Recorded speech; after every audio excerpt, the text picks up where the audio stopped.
Level 1. The ditch. 1 week ago, you were arguing about paperwork in a London office. Ink on your fingers. Coal smoke in the air. You worried about promotions. Now your boots are sinking into 6 inches of brown water that smells like rotten iron. The trench walls sweat. The mud pulls at your legs like it wants to keep you. The uniform itches. The wool is heavy and wet and smells like an animal left out in the rain. A rat the size of a cat runs across your boot. No one reacts. A sergeant walks past. He does not yell. He does not need to. His silence is worse. He looks at you the way a butcher looks at livestock, estimating weight. You're a replacement, he says. Not a name, not a history. A replacement. Somewhere up the line, a man died this morning. By tonight, you will be standing where he stood. The trench stretches for miles across northern France, a scar carved into the earth. Thousands of men live inside it, sleep inside it, rot inside it. You were taught this was the Great War. It does not feel great. It feels narrow, wet, close. You thought survival meant courage. You are about to learn it means endurance.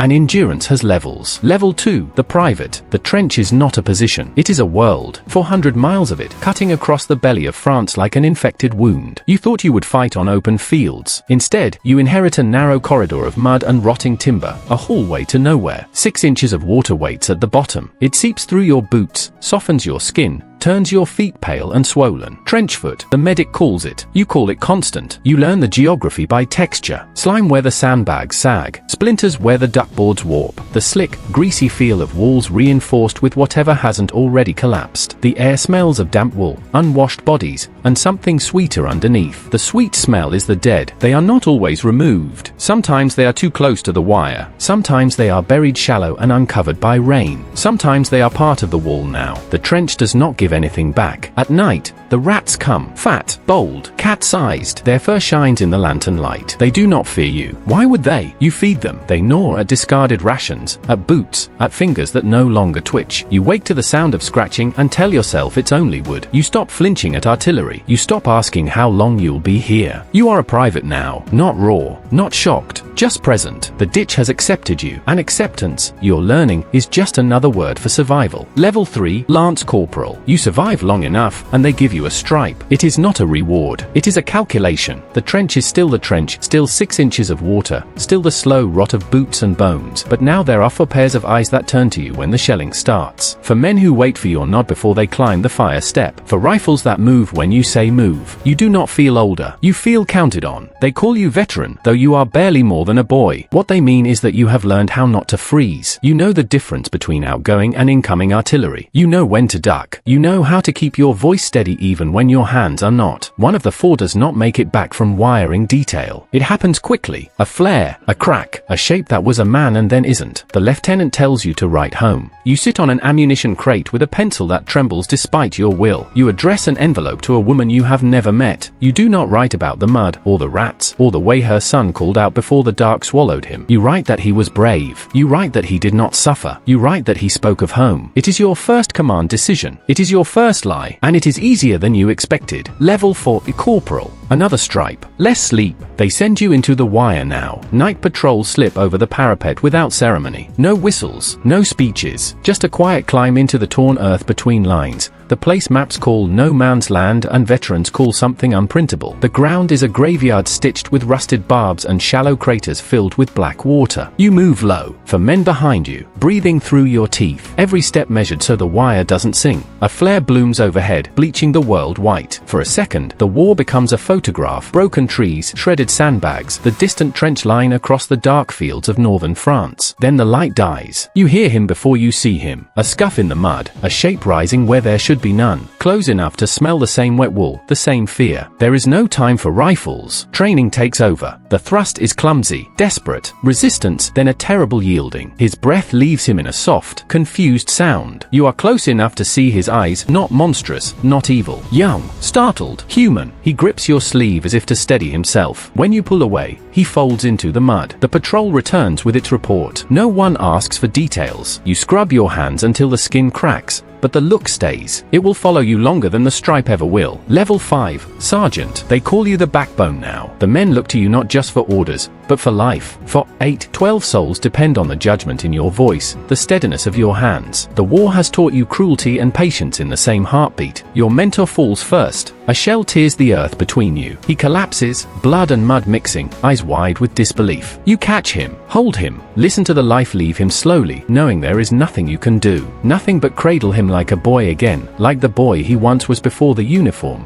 before the orders, before the world became a ditch. The higher-ups demand obedience. Orders arrive on scraps of paper, inked in nonsense and blind strategy. You read them, weigh them, twist them just enough. A minor adjustment here, a delay there. You bend the stupid commands to save men you care about, knowing each choice skirts the edge of insubordination. This is survival at a higher cost. You are no longer raw. You are no longer a private. You are the backbone, and every bone aches with the knowledge that to hold them, you must sometimes break the rules, break the orders, break the world around you. Level 6, Company Sergeant Major. 200 men, 200 lives balanced on your judgment, your patience, your voice. You are no longer just a soldier. You are the translator, the buffer, the necessary friction between the officers in their polished boots and the mud-caked boys who bleed under your command. Orders come down in clipped tones, delivered with an assumption that obedience alone can win a war. You know better. You ration the rum, measure the bread, decide who sleeps where, who gets a corner of warmth tonight, who stands the night watch. Every choice is a negotiation between survival and sanity. A whisper here, a quiet word there, bending rules so men live another day. The officers see you as discipline incarnate. The soldiers see you as their lifeline. Both are true, and in the brief moments when the guns fall silent, you feel the weight of every choice, every life counted, every order interpreted, every small mercy granted against the logic of the war machine. You are no longer a backbone. You are the hinge, the one who keeps the door from swinging shut on 200 men, day after day, mud after mud, shell after shell. Level 7, Second Lieutenant. A stripe on your shoulder, a target on your chest. They tell you the average life of a second lieutenant at the front is 6 weeks. You memorize the number, but numbers do not scare you anymore. Fear has been replaced with calculation, with rhythm, with the strange calm that comes from knowing every step could be your last. You carry a rifle, not because it is yours, but because it hides the rank that marks you for death. Snipers look for stripes, not sweat. You move with the men, shoulder to shoulder, mud sticking to your boots, the smell of cordite in your lungs, the taste of fear and iron on your tongue. Over the top, you climb, and they follow. The wire, the craters, the shell-torn fields unfold like a map of misery. Every step is measured, every glance calculated. The first charge burns into your memory. Screaming, falling, crawling, surviving. Men you know, men you trust, swallowed by mud and machine. You make decisions in the instant, balancing orders and lives, courage and survival. Leadership is not glory. It is exposure. It is the 6-week clock ticking against every heartbeat, every command, every choice to move forward. You are no longer a hinge. You are the spark that lights the way. Level 8, Lieutenant. You no longer lead by instinct. You lead by calculation. Maps spread across the mud street table. Reports, reconnaissance, whispered rumors from men who have crawled through barbed wire and come back broken. Every patrol, every sortie, every decision is weighed in lives. For men lost for a scrap of information. 10 men for a map. 100 for a hill that changes nothing. You feel the numbers in your chest, in your gut, in the pause before giving an order. The soldiers look to you, trusting that you know which risks are necessary, which are waste. You lie to them, bend truth into strategy, and watch them march anyway, shoulders squared, rifles ready. Each step into the wire becomes a question. Is the gain worth the loss? Can one map justify the screaming, the mud, the blood? You watch men you have led since the beginning fall, and you catalogue them silently. Names, faces, last words. You trade them like chess pieces, each move deliberate, each loss a necessary cost in a game no one wins. Leadership is a ledger. Bravery is not enough. You are no longer the spark. You are the calculator. Cold, relentless,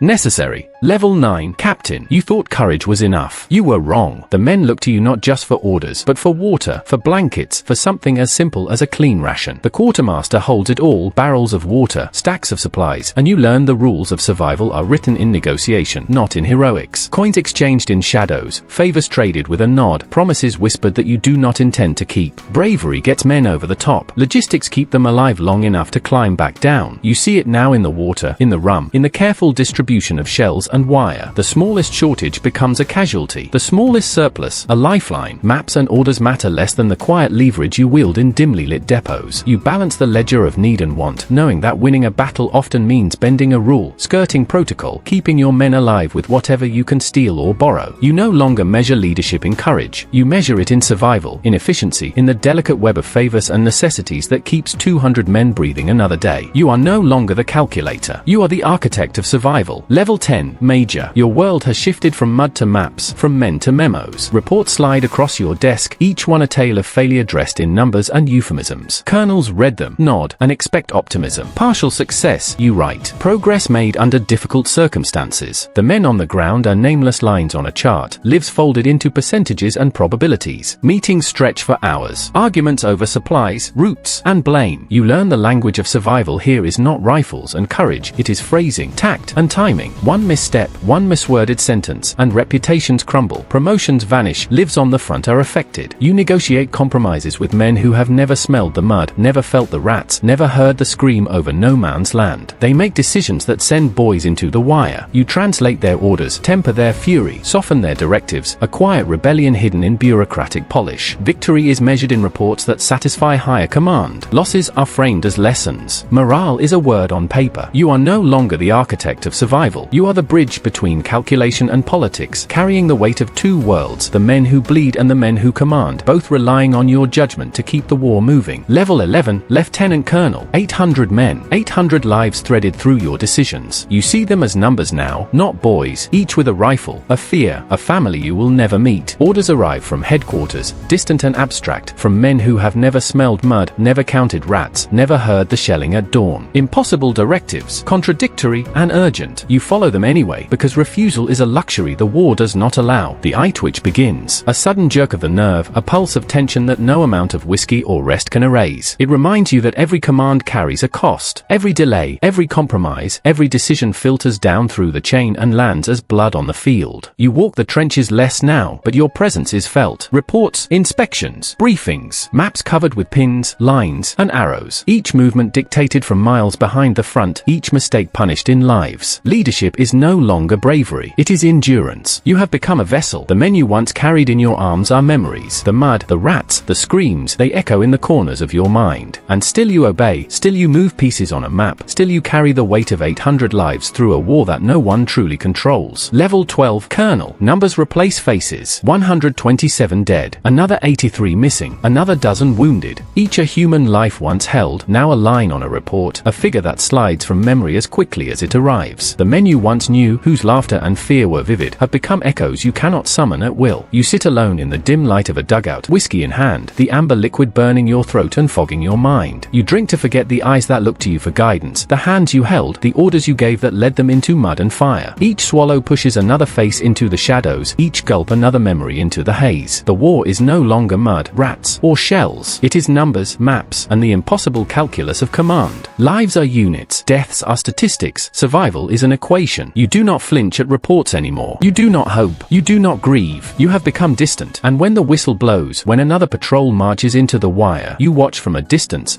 the weight of their lives and deaths pressing on your chest, but the faces, the ones you once carried, are gone, replaced by the cold clarity of duty and numbers. Level 13, Brigadier General. The mud, the rats, the screams, all of it exists only in memory now, distant and faint. You stand in a room with polished floors, maps spread across tables, pins, and rectangles marking men you will never meet, soldiers whose lives are determined by a glance, a note, a decision made hundreds of miles from the trenches. You move them like pieces in a game, precise, detached, inevitable. The orders come down from above. You translate them, adjust them, distribute them. You give your stamp of authority, knowing that each choice sends boys into the wire, into mud, into the teeth of artillery. You see yourself in them, the raw recruits, the privates, the men you held in your arms, the fear, the hope, the trust, and you realize the truth. You have become the man you once despised, the one whose decisions send others to die. Medals line your chest, papers pile on your desk, titles and honors mark you as a hero. But the hero is a corpse in another sense. The soul hollowed by necessity, the conscience weighed down by every life exchanged for survival, every rectangle moved on a map. You have climbed to the top, and at the top, the view is as empty as the trenches you once crawled through. Level 14, the final lesson. The guns fall silent, the mud dries, the rats vanish back into the earth. You return home, chest heavy with medals, hands calloused from maps, rifles, and shaking men. Streets smell of coal and bread instead of cordite. Faces smile at you, shake your hand, call you a hero. You nod politely. You do not correct them. Inside, the ghosts march. The faces of the boys you sent forward, the men you held, the ones who never returned. They crowd every corner, every quiet moment, every reflection. Names, voices, eyes you cannot forget. You have survived. That is undeniable. But survival is a burden heavier than mud, heavier than shells, heavier than the whispers of those you could not save. You wear the uniform differently now. Not with pride, not with joy. You wear it like a scar. The world sees courage. You remember the cost. A chest full of medals, a soul full of ghosts. You are celebrated for life. You are condemned by memory. The war is over, but it lives in you, in the weight of every decision, every order, every life traded to keep yourself breathing. And in that, you finally understand the brutal truth. Sometimes the hero is the one who bears the horrors others cannot see.